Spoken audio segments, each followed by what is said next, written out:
वक्त्राद्याः पारिषज्याः परस्सतं विघ्नं निघ्नन्ति सततं विक्ष्वक्सेनं तमाश्रये व्यासं वसिष्ठनप्तारं सक्ते पौत्रमकल्मषं पराशरात्मजं वन्दे सुखतातं तपोनिधिं व्यासाय विष्णुरूपाय व्यासरूपाय विष्णवे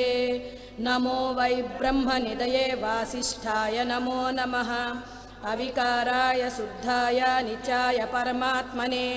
सदैकरूपरूपाय विष्णवे सर्वजिष्णवे यस्य स्मरणमात्रेण जन्म संसारबन्धनात् विमुच्यते नमस्तस्मै विष्णवे प्रभविष्णवे ओं नमो विष्णवे प्रभविष्णवे श्रीवैशोपायन उवाच श्रुत्वा धर्मानशेषेण पावनानि च सर्वशः युधिष्ठिरः शान्तनवं पुनरेवाभ्यभाषत युधिष्ठिर उवाच किमेकं दैवतं लोके किं वाप्येकं परायणं स्तुवन्तं कं कमर्चन्तः प्राप्नुयुर्वानवाः शुभम् को धर्मः सर्वधर्माणां भवतः परमो मतः किञ्जपन्मुच्यते जन्तुर्जन्म संसारबन्धनात् श्रीभीष्म उवाच जगत्प्रभुं देवदेवमनन्तं पुरुषोत्तमं स्तुवन्नाम सहस्रेण पुरुषस्तततोऽतितः तमेव चार्चयन्नित्यं भक्त्या पुरुषमव्ययं ध्यायन्स्तुवन्नमः सञ्चयजमानस्थमेव च अनादिनिधनं विष्णुं सर्वलोकमहेश्वरं लोकाध्यक्षं स्तुवन्नित्यं सर्वदुःखातिगो भवेत्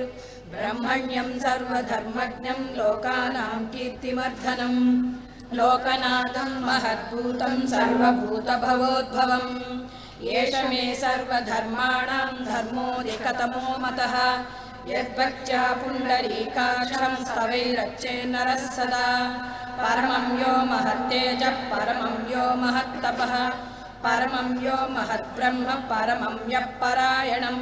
पवित्राणां पवित्रं यो मङ्गलानां च मङ्गलं दैवतं देवनानां च भूतानां यो व्ययः पिता यतः सर्वाणि भूतानि भवन्त्यादियुगागमे यस्मिन् च प्रलयं यान्ति पुनरेव युगक्षये तस्य लोकप्रधानस्य जगन्नाथस्य भूपते विष्णोर्नाम सहस्रं मे शृणु पापभयापहं यानि नामानि गौणानि विख्यातानि महात्मनः ऋषिभिः परिगीतानि तानि वक्ष्यामि भूतये ऋषिर्नाम्नां सहस्रस्य व्यादव्यासो महामुनिः छन्दोऽनुष्टुप्तधा देवो भगवान् देवकीसुतः अमृतांसूद्भवो बीजं शक्तिर्देवकीनन्दनः त्रिसामा हृदयं तस्य साञ्चर्ये विनियुज्यते विष्णुं जिष्णुं महाविष्णुं प्रभविष्णुं महेश्वरम् अनेकरूपदैत्यान्तं नमामि पुरुषोत्तमम् अस्य श्रीविष्णोर्दिव्यसहस्रनामस्तोत्रमहामन्त्रस्य श्रीवेदव्यासो भगवान् ऋषिः अनुष्टुप्छन्दः श्रीमहाविष्णुः परमात्मा श्रीमन्नारायणो देवता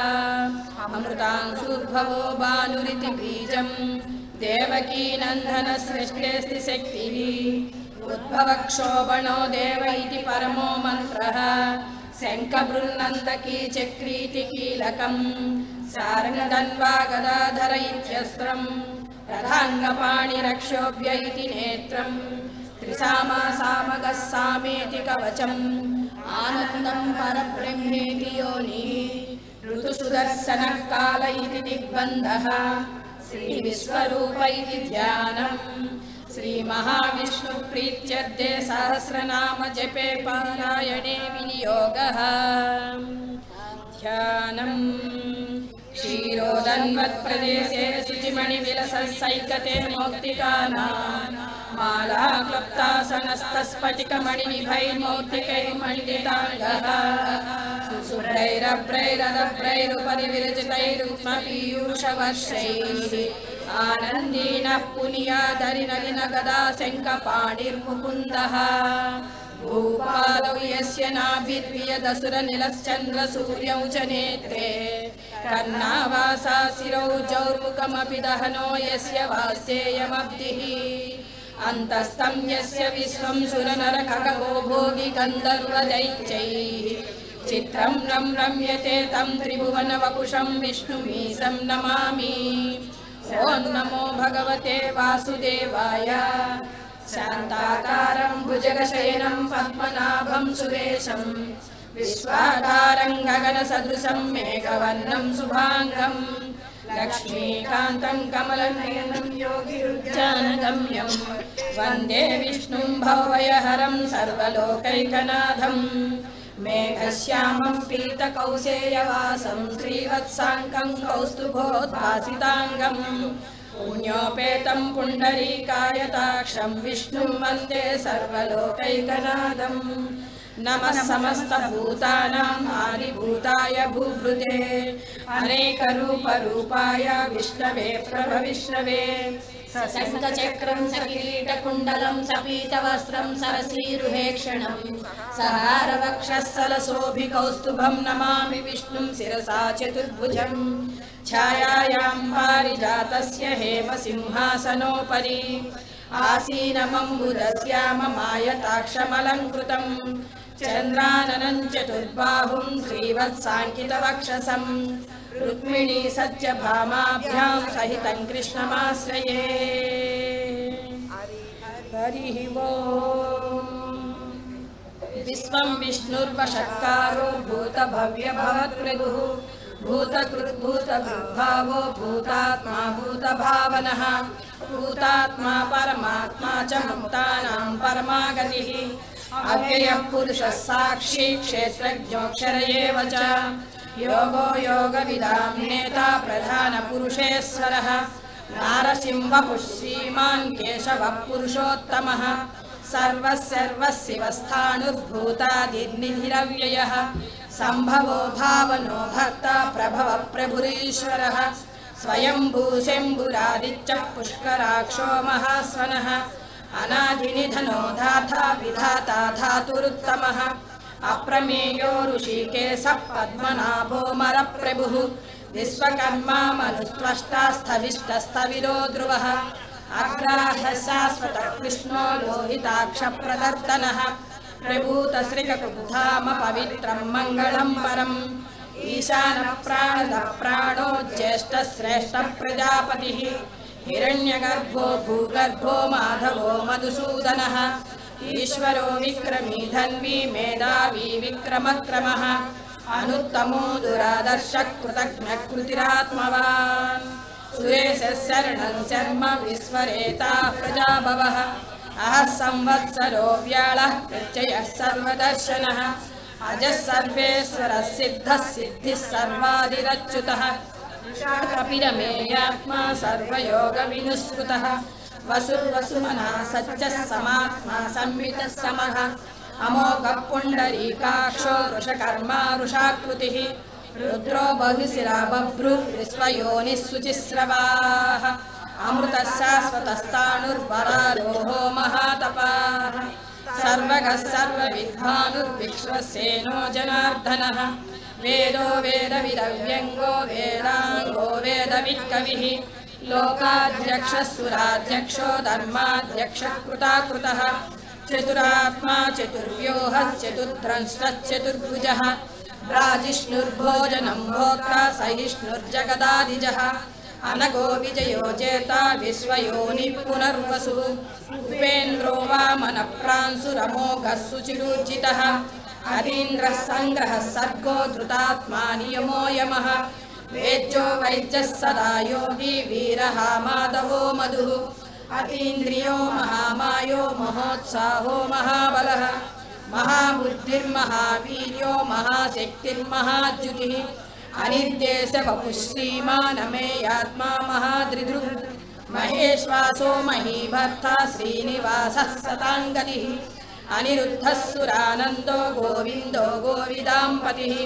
मरीचित्तमनोहंसः सुपन्नो भुजगोत्तमः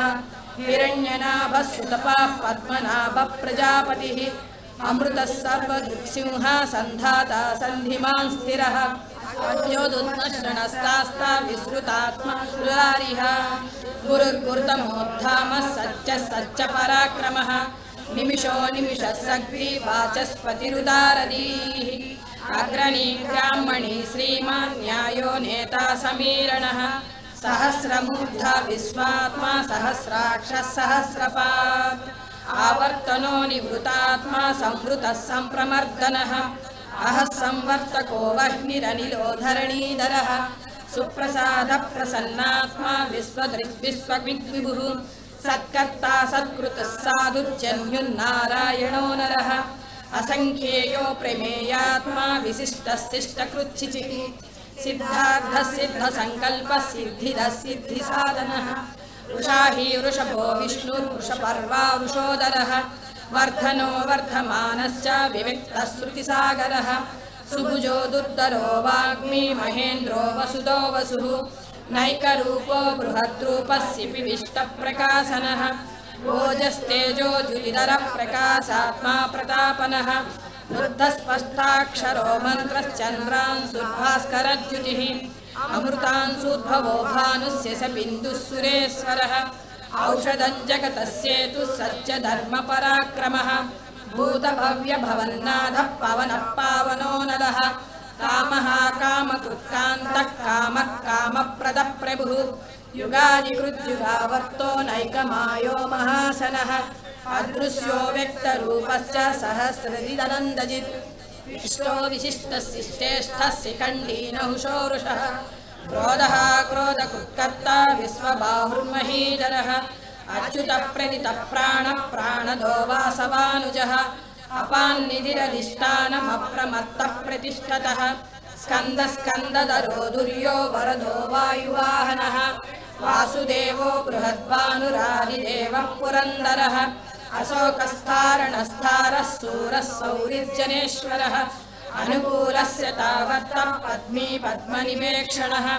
पद्मनाभोरविन्दाक्ष पद्मगर्भशरीरगुरुः महर्तिवृद्धो वृद्धात्मा महोक्षो गरुडध्वजः अतुलशरभो भीमः समयज्ञो हविर्हरिः सर्वलक्षणलक्षण्यो लक्ष्मीवान् समितञ्जयः इक्षरो रोहितो मार्गो हेतुर्दामोदरः सहः महीधरो महाभागो वेगमानमितासनः उद्भवक्षोभणो देवः श्रीगर्भः परमेश्वरः करणं कारणं कर्ता विकर्ता गहनो गुहः व्यवसायो व्यवस्थानः संस्थानस्थानदो ध्रुवः परद्दिः परमस्पष्टः तुष्टः पुष्टः सुवेक्षणः रामो विरामो विरजो मार्गो नेयो नयोनयः वीरशक्तिमतां श्रेष्ठो धर्मविदुत्तमः वैकुण्ठः पुरुषः प्राणः प्राणदः प्रणवः पृथुः हिरण्यगर्भशत्रुघ्नो व्याप्तो वायुरदोक्षजः ऋतुसुदर्शनः कालः परमेष्टि परिग्रहः उग्रः संवत्सरो दक्षो विश्रामो विश्वदक्षिणः विस्तारस्थावरस्थाणुः प्रमाणं बीजमव्ययम् अर्धोऽनर्धो महाकोशो महाभोगो महाधनः अनिर्विण्णस्थविष्टो भूधर्मयूपो महामकः नक्षत्रनेमि नक्षत्रे क्षमः क्षामः समीहनः यज्ञैर्जो महेज्वश्च क्रतुः सत्रं सदाङ्गतिः सर्वदर्शी विमुक्तात्मा सर्वज्ञो ज्ञानमुत्तमम् सुव्रतः सुमुखः सूक्ष्मः सुघोषः सुगतः पृशुः मनोहरो जितक्रोधो वीरबाहुर्विदारणः स्वापनः सवसो व्यापी नैकात्मा नैककर्मकुट् वत्सलो वत्सी रत्नगर्भो धनेश्वरः धर्मकुद्धर्मी सदसक्षरमक्षरम् अविज्ञाता सहस्रांशुर्विधाता कृतलक्षणः गभस्तिनेमिः स्वत्रस्ता सिंहो भूतमहेश्वरः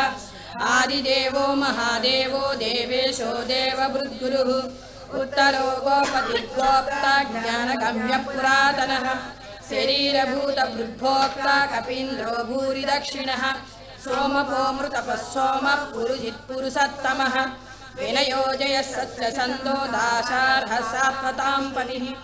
जीवो विनयिता साक्षी मुकुन्दो मितमिक्रमः अम्भोनिधिरनन्तात्मा महोदधिशयोऽन्तकः अजो महाश्वस्वाभाव्यो जितामित्रप्रमोदनः आनन्दो नन्दनो नन्दः सत्यधर्मा त्रिविक्रमः महर्षि कपिलाचार्य कृतघ्नो मेदिनीपतिः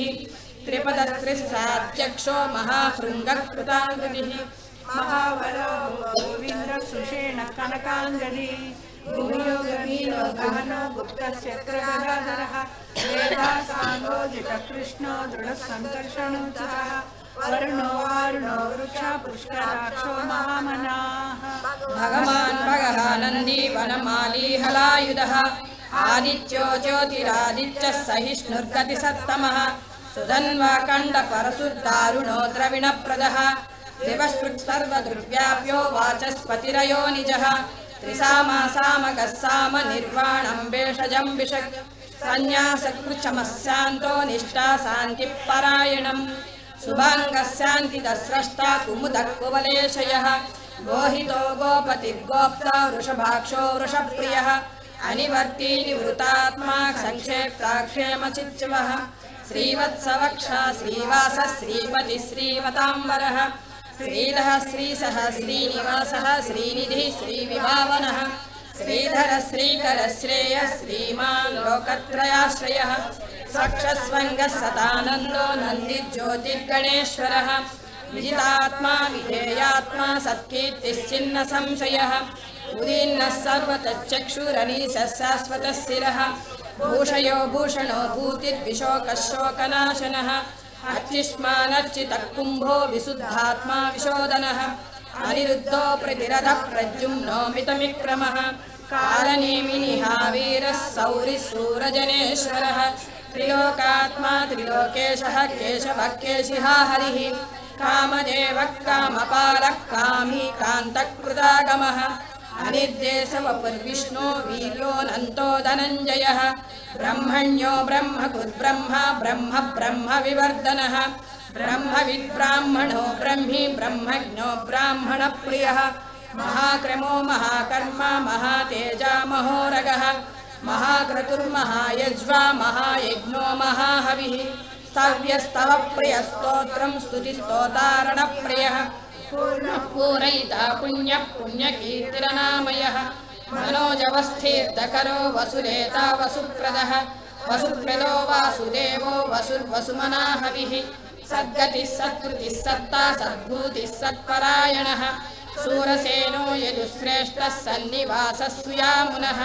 भूतावासो वासुदेवः सर्वासु निलयो नलः दर्पः दर्पदो धृतो दग्धरोधापराजितः विश्वमूर्तिर्महामूर्तिर्दीप्तमूर्तिरमूर्तिमान् अनेकमूर्तिरव्यक्तः शतमूर्तिः शताननः एको नैकः तवक्कं किं यत्तत्पदमनुत्तमम् लोकबन्धुर्लोकनाथो माधवो भक्तवत्सलः सुवर्णवर्णो हेमाङ्गो वराङ्गश्चन्दनाङ्गदी वीरः विषमः शून्यो वृताचीरचलश्चलः अमानीमानदो मान्यो लोकस्वामी त्रिलोकधृत् सुमेधा मेधजो धन्यः सत्यमेधाधराधरः तेजो वृषोद्युतिधरः सर्वशस्त्रवृताम्बरः सग्रहो निग्रहो व्यग्रो नैकशृङ्गो गदाग्रजः चतुर्मूर्तिश्चतुर्बाहुश्चतुर्व्यूहश्चतुर्गतिः चतुरात्मा चतुर्वश्च चतुर्वेदविदेकपात् समावर्तो निवृतात्मा दुर्जयो दुरितिक्रमः दुर्लभो दुर्गमो दुर्गो दुरावासो दुरारिः शुभाङ्गो लोकसारङ्गः स्तुतन्तुस्तन्तुवर्धनः इन्द्रकर्मा महाकर्मा कृतकर्मा कृतागमः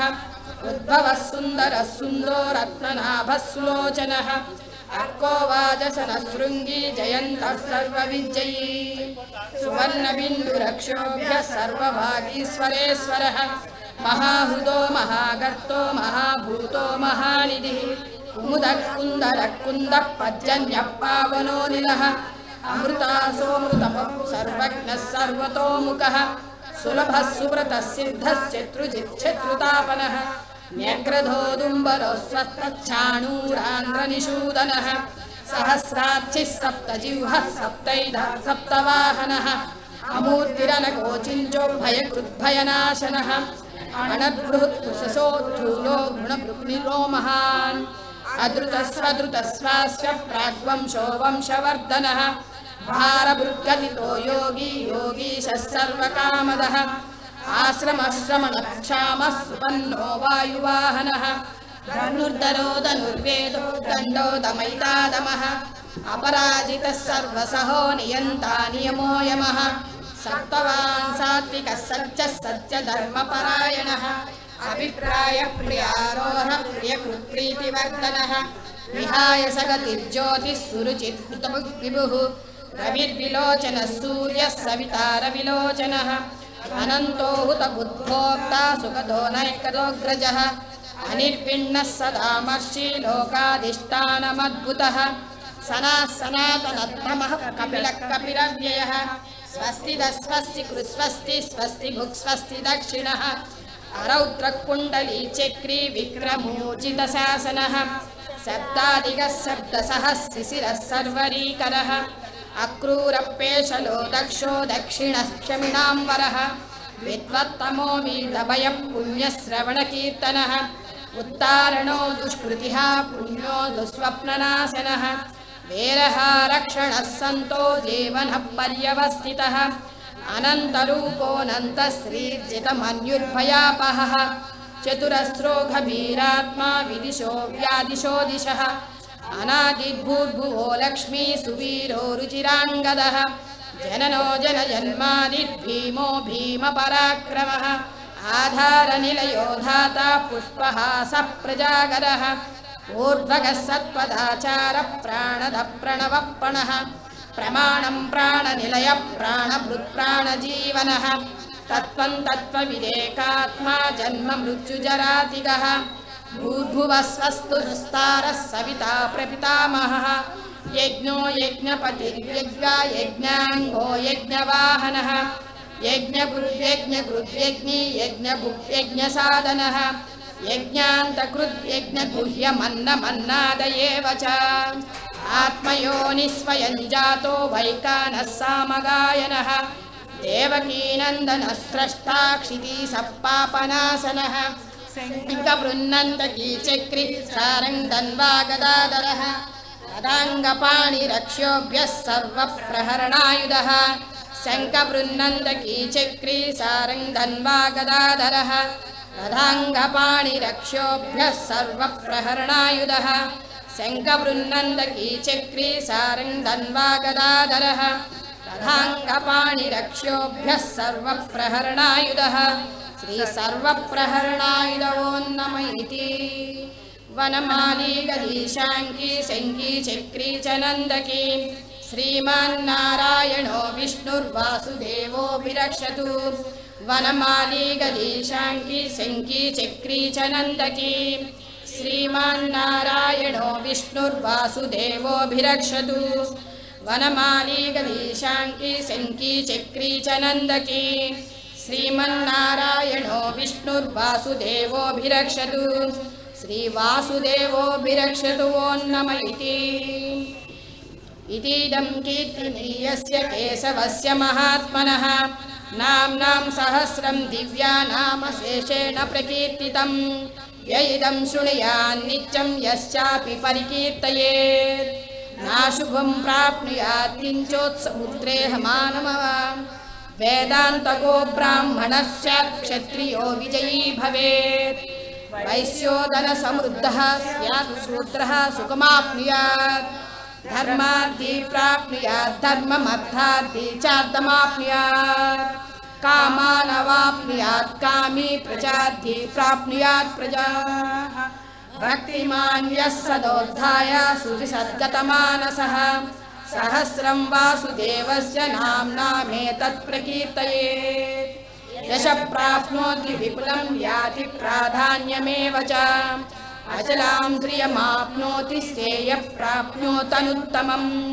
न भयं क्वचिदाप्नोति वीर्यं तेजस्य विन्दति भवत्य रोगो द्युतिमान् बलरूपगुणान्वितः रोगार्तो मुच्यते रोगात् बद्धो मुच्येत बन्धनात् भयान्मुच्येत भीतस्तु मुच्येतापन्न आपदः दुर्गाण्यतितरत्याशु पुरुषः पुरुषोत्तमम् सुवन्नाम सहस्रेण नित्यं भक्तिसमन्वितः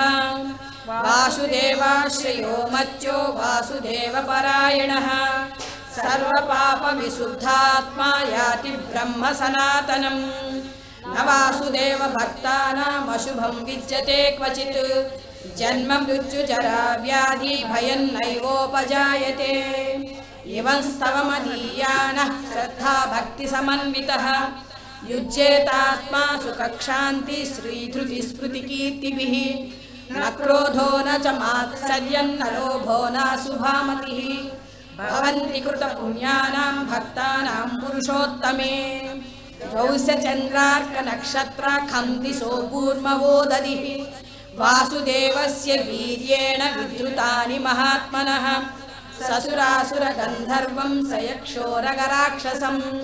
जगद्वसे वर्ततेदं कृष्णस्य च चराचरम्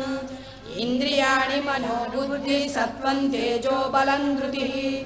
वासुदेवात्मकान्याहुः क्षेत्रं क्षेत्रज्ञ एव च सर्वगमानामाचारप्रथमं परिकल्पते आचारप्रभवो धर्मो धर्मस्य प्रभुरच्युतः ऋषयः पितरो देवा महाभूतानि धातवः जङ्गमाजङ्गमं चेदं जगन्नारायणोद्भवम्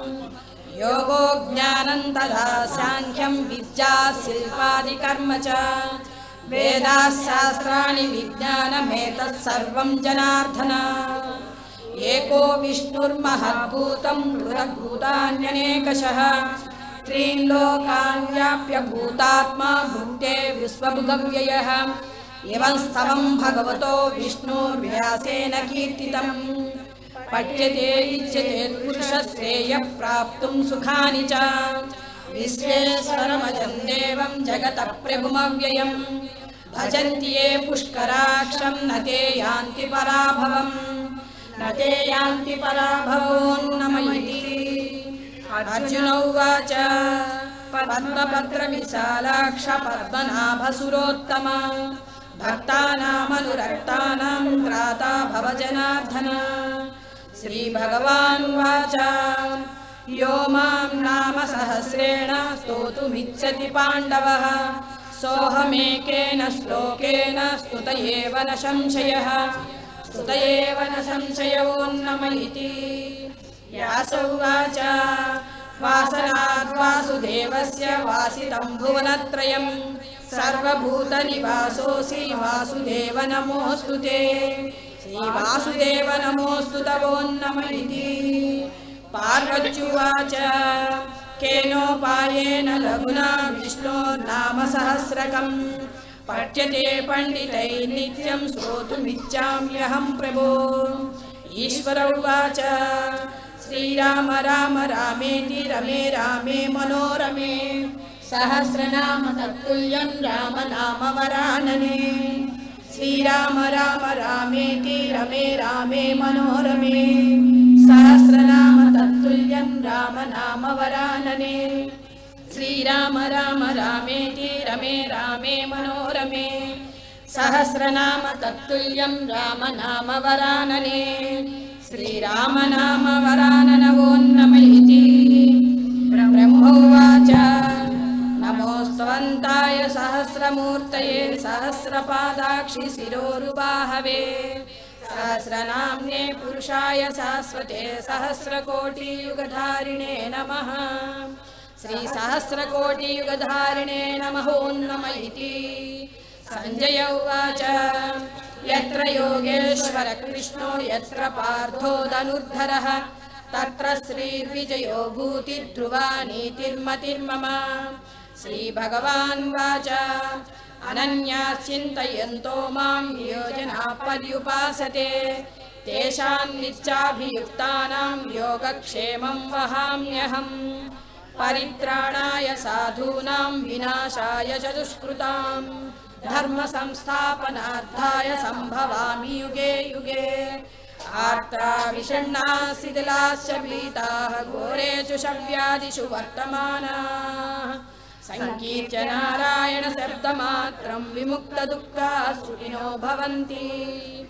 कायेन वाचा मनसेन्द्रियैर्वा बुद्ध्यात्मना वा प्रकृते स्वभावात् करोमि यज्ञः सकलं परस्मै नारायणायेति समर्पयामि।